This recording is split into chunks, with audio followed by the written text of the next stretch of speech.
महाराष्ट्र नेहमीच देशाला दिशा देत राहिला आहे. छत्रपती शिवाजी महाराजांनी याच महाराष्ट्राच्या मातीतील 18 पगड जातीतील वीरांना सोबत घेऊन हिंदवी स्वराज्य रयतेचं राज्य उभारलं. याच स्वराज्याचे रूपांतर साम्राज्यात करण्यासाठी याच मातीतील अनेक घराण्यांनी आपली तलवार गाजवली. अखंड हिंदुस्थानाचं स्वप्न पूर्ण करण्यासाठी उत्तरेत अनेक घराणी स्थायिक झाली. त्यापैकीच एक म्हणजे आमचं होळकर घराणं. सुभेदार मल्हारराव होळकर, पुण्यश्लोक अहिल्यामासाहेब, सुभेदार तुकोजीराव होळकर, महाराजा यशवंतराव होळकर अशा अनेक वीरांनी आपल्या कर्तृत्वाने होळकर घराण्याची कीर्ती इतिहासामध्ये अजरामर केली आहे. लहानपणी आम्हाला नेहमीच प्रश्न पडायचा, आपले महाराष्ट्रातील नेमके मूळ गाव कोणते? मग एकदा आजोबांना आम्ही विचारलंच. त्यावेळी आम्हाला पहिल्यांदा वाफगावबद्दल कळालं. आमचे आजोबा सांगायचे, वाफगावमध्ये आपल्या पूर्वजांनी एक मोठा वाडा बांधलेला आहे. सुभेदार मल्हारराव होळकरांनी याच वाफगावची पाटीलकी आपल्याकडे घेतली होती. आजोबांचे हेच शब्द नेहमी मनामध्ये राहत होते. परंतु पूर्वजांच्या रक्ताने घामाने पावन झालेल्या याच वाफगावच्या भूमीच्या पुन्हा सहवासात आलो ते आजपासून अंदाजे 20 वर्षांपूर्वी. पहिल्यांदाच आपल्या मूळ गावी आलो होतो. गाव अनोळखी होतं, माणसं अनोळखी होती, पण ती वास्तू, ते गाव पूर्वजांच्या अनेक आठवणींना जागवत होते. एकेकाळी घराण्याच्या वैभवाचे, शौर्याचे प्रतीक असणारा हा किल्ला आज अखंड दुरावस्थेत होता. मनात अनेक विचार येत होते. पुण्यश्लोक अहिल्यामासाहेब जेव्हा जेव्हा महाराष्ट्रात यायच्या तेव्हा आवर्जून त्यांचा मुक्काम वाफगावच्या किल्ल्यावरच पडायचा. याच वाफगावच्या किल्ल्यामध्ये सुभेदार तुकोजीराव होळकर यांच्या पोटी महाराजा चक्रवर्ती सम्राट यशवंतराव होळकर यांचा जन्म झाला. वाफगावच्या किल्ल्यामध्ये जन्मलेल्या बाळ यशवंतरावांच्या किंकाळीचे रूपांतर भविष्यामध्ये इंग्रजांना धडकी भरवणाऱ्या आवाजामध्ये झाले. होळकरांची गेलेली दौलत, होळकरांचं गेलेलं राज्य स्वतःच्या हिमतीवर पुन्हा उभं करून यशवंतराव महाराजांनी आता मोर्चा वळवला, तो इंग्रजांच्यापासून या भारतभूमीला स्वातंत्र्य मिळवून देण्याकडे. स्वातंत्र्याची मशाल हाती घेऊन आपल्या घोड्यांच्या टापांनी सबंध हिंदुस्थान त्यांनी तुडवला. इंग्रजांच्या विरोधात अनेक लढाया लढल्या, जिंकल्या आणि पराक्रम गाजवला. त्या महान योद्ध्याचं जन्मस्थान म्हणजे हेच वाफगाव. जनकल्याणालाच सत्तासूत्र मानून होळकरांनी नेहमीच राज्य केलं. स्वातंत्र्यानंतर वाफगावचा किल्ला शिक्षण कार्यासाठी रयत शिक्षण संस्थेला दान केला. वाफगावच्या अनेक पिढ्या, अनेक विद्यार्थी या शाळेमध्ये घडले, मोठे झाले, नावारूपासही आले. अनेक विचार या भेटीच्या वेळी माझ्या मनामध्ये चालू होते.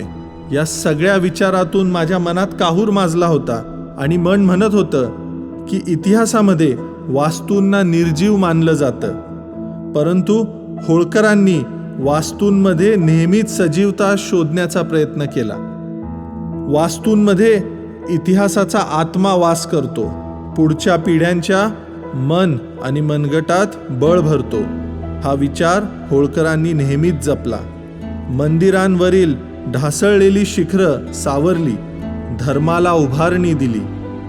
वास्तू वास्तव बदलू शकतात हा विचार आमच्यात पिढीजात आलेला आहे. त्या विचारावर प्रामाणिकपणे प्रयत्न करणं हाच आमचा धर्म आहे असं आम्ही समजतो. याच विचारांनी एका कृतीला जन्म दिला. आम्ही ठरवलं की हा ढासळलेला किल्ला पुन्हा ताठ मानेने उभा करायचा आहे. आपल्या पूर्वजांची ओळख, आपला इतिहास, हा किल्ला पुन्हा उभारायचा, त्याला त्याचे गतवैभव मिळवून द्यायचे, हा मानस मनात घेऊन आम्ही कामाला लागलो. गेल्या अनेक वर्षांपासून अनेक मंडळी यासाठी प्रयत्न करत होती. सर्वांना सोबत घेतलं.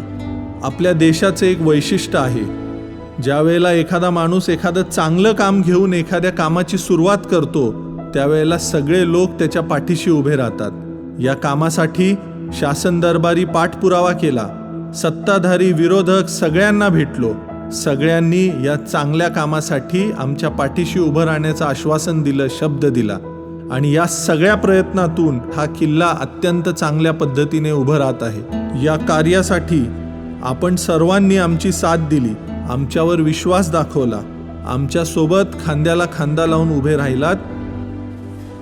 या शुभ कार्याची सुरुवात कशी करावी, या महान ऐतिहासिक पुरुषांचं जागर कसा करावा, यासाठी काय केलं पाहिजे हा विचार मनामध्ये चालू होता।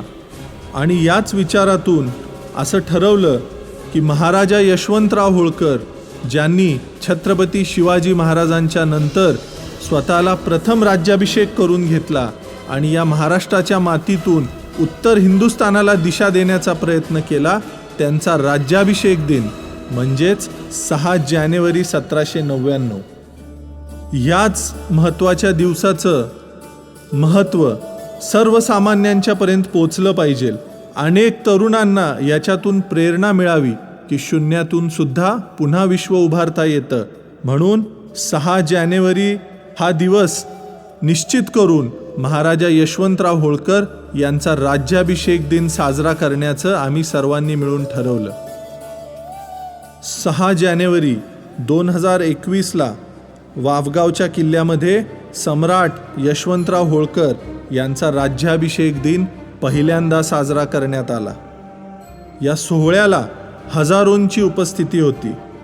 होळकर घराण्यावर प्रेम करणाऱ्या अनेक जात समुदायातील सर्वच लोकांनी या राज्याभिषेक सोहळ्याला उपस्थिती दर्शवली।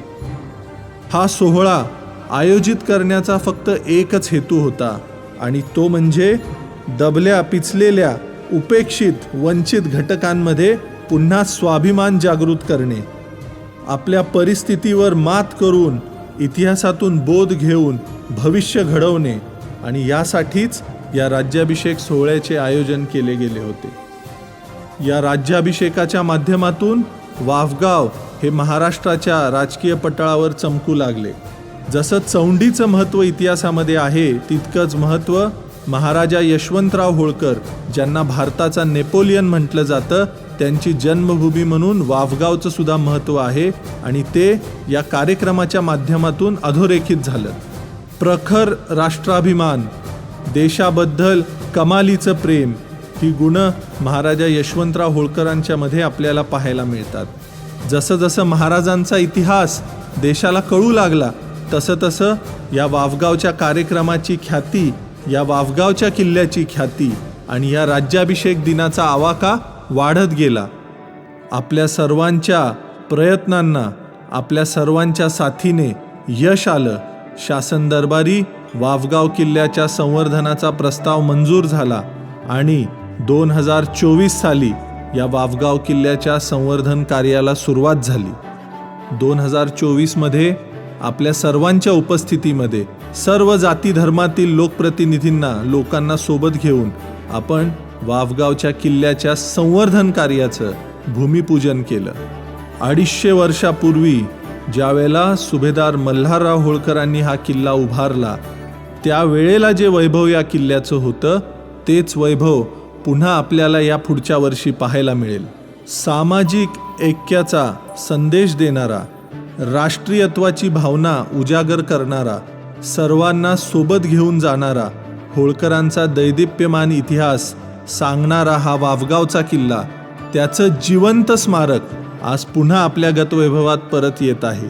वावगावच्या भिंतींना स्पर्श केल्यानंतर त्याच्यातून तुम्हाला होळकरशाहीचा ज्वलंत इतिहास पुन्हा एकदा जगता येणार आहे की ज्या भारताच्या तिरंग्यासाठी या मातृभूमीमध्ये भगव्याने आणि लाल पांढऱ्या बांड निशाणाने स्वतःला गाडून घेतलं, त्या दोन्ही ध्वजांचा मान आपल्याला राखायचा आहे आणि तोच राखण्यासाठी आपल्याला आजच्या वर्तमानामध्ये या भारत देशाचा अभिमान कसा वाढवता येईल, या भारत देशाचं नावलौकिक कसं करता येईल, यासाठी प्रयत्न करायचे आहेत।